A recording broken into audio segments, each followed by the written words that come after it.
영상에서는 갤럭시북 2세대와 X1 태블릿 3세대 두 기기의 어떤 차이점과 전체적으로 이제 비교를 해보도록 하겠습니다.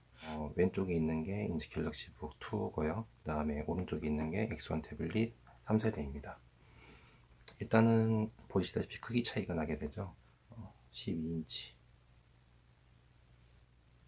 1160에 1440 3대2 디스플레이고요. 아몰레드 채택을 했습니다.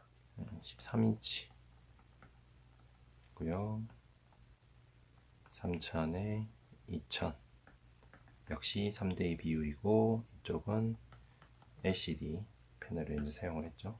사양을 비교해 보자면 갤럭시북 같은 경우에는 스냅드래곤의 어떤 850이라는 AP를 사용하고 있고, ARM 방식으로 동작을 하고, X86도 지원을 합니다. 그럼 32비트로 동작을 하게 되죠.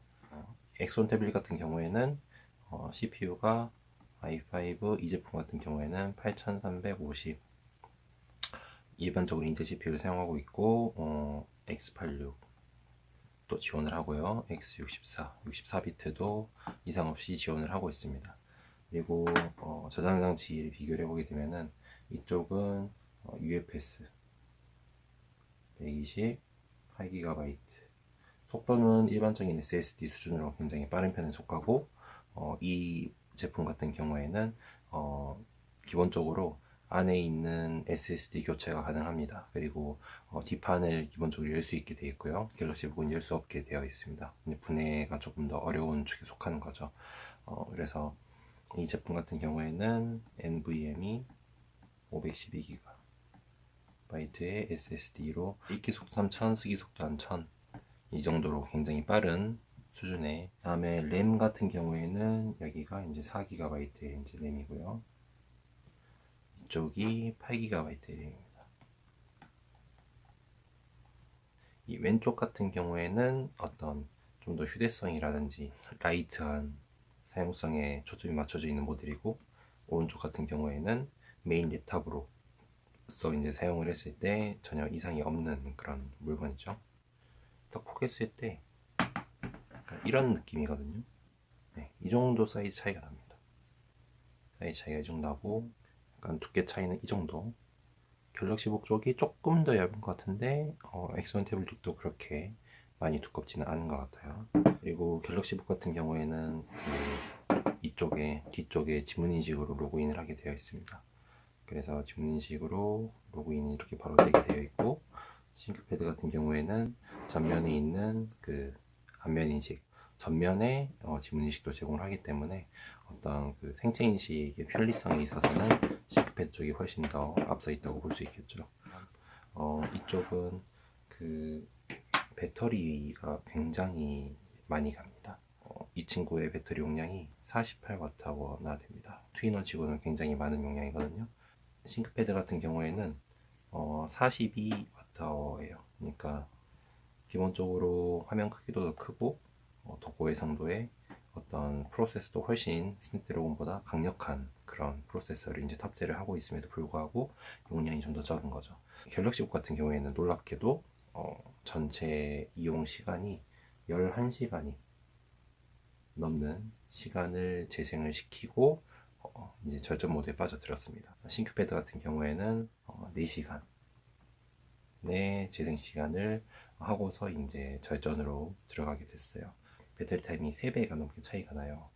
고사양의 작업을 이제 한 게 아니라 그냥 똑같은 파일을 애니메이션을 이제 재생을 시켰는데 이 정도의 사용 시간의 차이가 납니다. 그래서 확실히 왼쪽 같은 경우에는 하루 종일 사용하는데 전혀 문제가 없을 만한 그런 배터리 타임이에요. 완충을 하고 들고 나가면 충전기를 잊고서라도 될 정도의 엄청난 배터리 타임을 보여주고, 오른쪽 같은 경우에는 휴대로 하루 종일 쓰는 건 좀 무리가 있겠죠. 반나절 쓰게 되면은 한 번은 또 충전을 해줘야 되고, 그렇게 사용을 하게 됩니다.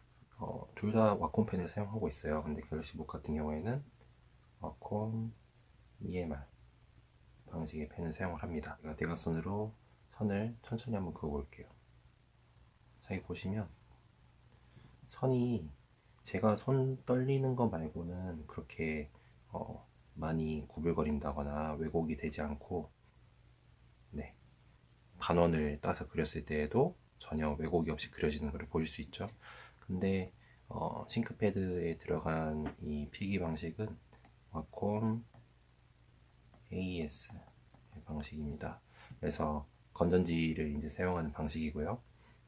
갤럭시북 같은 경우에는 이 펜을 인식하게 되는 그런 디스플레이 장치가 이 기기 안에도 들어가 있는 반면에 싱크패드 제품은 펜 안에 그런 기술력이 다 들어가 있고 이 기기 자체에서는 받아주기만 합니다. 뭐 필기감도 이쪽이 훨씬 더 세밀하고 자연스럽게 표현이 되는 것도 있는데, 기본적으로 크게 차이가 나는 거는 천천히 이 대각선에 선을 그었을 때 이 반원 같은 것을 이제 제가 그어 봤을 때 차이가 많이 나게 됩니다. 그래서 여기 보시면은 네, 상당히 많이 구부러지는 거 볼 수 있고, 여기에도 이렇게 보시면은 구불구불한 지점들이 있어요. 이 선이 좀 두꺼워서 티가 덜 나는데, 얇은 선으로 그으시게 되면 그 차이를 아실 수 있습니다. 펜의 어떤 차이도 있는데, 이 펜 같은 경우에는 끝에 고무 재질이 되어 있고 펜 안에 건전지가 들어가지 않기 때문에 굉장히 가벼운 편이에요. 엄청 가볍죠.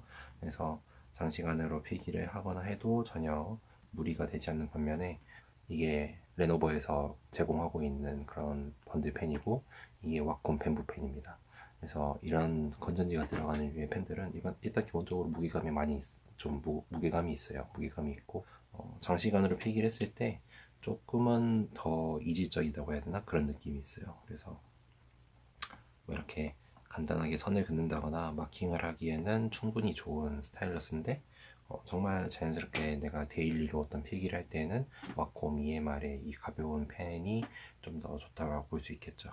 지우개 방식 같은 경우에는 갤럭시북 같은 경우에는 이렇게 뒤로 지우는 서피스 펜과 동일한 방식을 채택하고 있고, 와콤 펜 같은 경우에는 펜 앞에 버튼이 두 개가 있어요.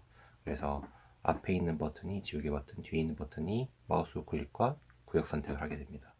싱크패드 쪽도 장점이 있어요. 비교를 했을 때 삼성 쪽은 어떤 블루투스의 그런 그 기능을 하지 못합니다.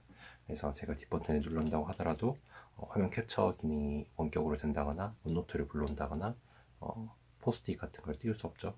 싱크패드에 있는 와콤 AES 기술은 뒤에 블루투스 버튼이 있는 펜을 사용하게 되면은 화면 캡처 같은 게 가능해요. 이렇게 한번 눌러서 바로 캡처 기능이 불러와졌죠. 그래서 이렇게 긁어가지고 클립보드에 들어가서 이렇게 마킹을 바로 할 수 있게 됩니다. 한 번 클릭과 두 번 클릭과 그 다음에 꾹 누르고 있기, 세 가지에 대해서 내가 원하는 모든 기능을 다 부여를 할 수 있어요. 뭐 워드를 불러올 수도 있고 인터넷 창을 열 수도 있고, 펜을 사용하고 있을 때 바로 뭐 메모를 할 일이 생겼다거나 할 때 이렇게 꾹 눌러가지고 네, 바로 이렇게 포스트잇을 불러오는 기능, 이런 거는 굉장히 이제 간편하겠죠. 뭐 전화를 받다가 어떤 뭐 번호를 적을 일이 있다거나, 네, 뭐 이런 식으로 이제는 휴대폰 번호를 적을 수도 있고 이런 식으로 활용이 가능합니다. 싱크패드 같은 경우에는 일단 화면이 13인치로 더 크고 시원시원합니다. 그래서 분할화면을 했을 때 그 장점이 나타나게 되는데요. 확실히 이 오른쪽이 좀 더 시원하죠. 왼쪽 같은 경우에는 작업을 할 때 보면은 조금은 답답한 감이 있어요. 이거를 왼쪽에다 인터넷 창을 띄워놓고 오른쪽에 워드 작업하면 이제 워드 작업하는 폰트가 너무 작게 돼가지고 눈이 아플 때가 많은데, 오른쪽 같은 경우에는 충분히 이 정도 폰트 사이즈면은 타이핑을 칠만합니다. 기기 해상도가 훨씬 더 좋죠. 그래서 어떤 PDF 파일을 고해상도로 보고 싶으신 분들 같은 경우에는 갤럭시북 쪽보다 그 싱크패드 쪽이 더 추천을 해드릴만 하고, 이 프로세서가 8세대 i5 이상부터는 쿼드코어가 들어갔어요. 그래서 이 프로세서 성능이 굉장히 좋은 편입니다. 그래서 뭐 동영상 편집, 뭐 편집이나 뭐 포토샵, 사진 편집 이런 거 굉장히 잘 돌아갑니다. 기본적으로 인텔 기반이기 때문에 안 되는 프로그램은 하나도 없어요. 뭐 보안 프로그램 같은 것도 ARM 지원 아직 안 되어 있는 것도 이쪽에서는 문제없이 다 돌아가고, 네, 그렇습니다. 이쪽은 용량이 128에 램도 4기가 이렇게 다 고정이 되어 있는 반면에 싱크패드 제품 같은 경우에는 일단 용량이 되게 넉넉하죠. 512기가로 1TB의 어떤 SSD까지도 주문을 하거나 아니면은 내가 교체해서 넣을 수 있고, 램도 8기가에서 원하면은 16기가 모델도 선택을 해서 구매를 하실 수 있습니다. 이 CPU 같은 경우에도 i7도 구매 가능하고요.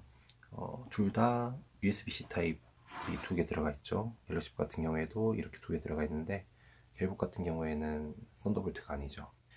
레노버 같은 경우에는 썬더볼트 단자 두 개가 들어가 있기 때문에 뭐 지포스 그래픽카드 이런 거를 갖고 계시다면은 연결만 하게 되면은 바로 외장 그래픽카드가 작동이 되게 되면서 웬만한 게이밍 같은 것도 충분히 해내실 수 있게 되겠죠.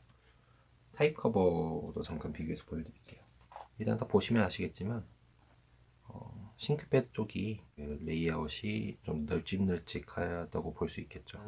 배열은 둘 다 쓸만한 배열이에요. 근데 이제 이쪽은 홈 앤드 인서트 딜리트 이런 것들이 좀 백스페이스나 엔터 시프트 이런 게 훨씬 더 큰 거를 볼 수 있고, 키 눌리는 소리는 약간 이런 차이가 나요. 결국 같은 경우에 약간 이런 느낌이고, 싱크패드는 네, 이런 느낌입니다. 둘 다 키감은 상당히 괜찮아요. 빨콩과 이 물리키가 있다는 거, 그리고 터치패드가 한 2.5배 정도 이렇게 면적이 차이가 나는 걸 볼 수 있죠. 그래서 터치패드나 이런 거 쓰실 때 훨씬 시원하게 쓰실 수 있어요. 펜 수납에 있어서는 이쪽 레노버 쪽 같은 경우에 조금은 더 거추장스러울 수 있죠. 이 펜홀더가 있어서 그나마 이제 낫긴 한데, 갤럭시 같은 경우에는 지금 자석 형태죠. 그래서 자석으로 왼쪽에 살포시 달라붙는 그런 형태고, 이거 같은 경우에는 떨어질 일은 없죠. 근데 얘는 좀 잘 떨어집니다. 이 자석이 그렇게 세지 않거든요. 그 오른손잡이가 많으신 분들 같은 경우에는 실제로 쓰실 때 오른쪽에서 바로 펜을 꺼내서 이렇게 쓰시는 그런 편리함이 있습니다. 이 왼쪽에만 달라붙거든요, 펜이. 전체적으로 단자가 다 오른쪽에 있는 갤럭시북과 단자가 왼쪽에 있는 레노버 이런 차이가 있기 때문에 그렇습니다. 네, 이상으로 갤럭시북 2와 싱크패드 X1 태블릿 3세대 비교 리뷰를 마치도록 하겠습니다. 궁금하신 점은 댓글로 달아주시면 제가 댓글로 답변 드리도록 할게요. 네, 감사합니다.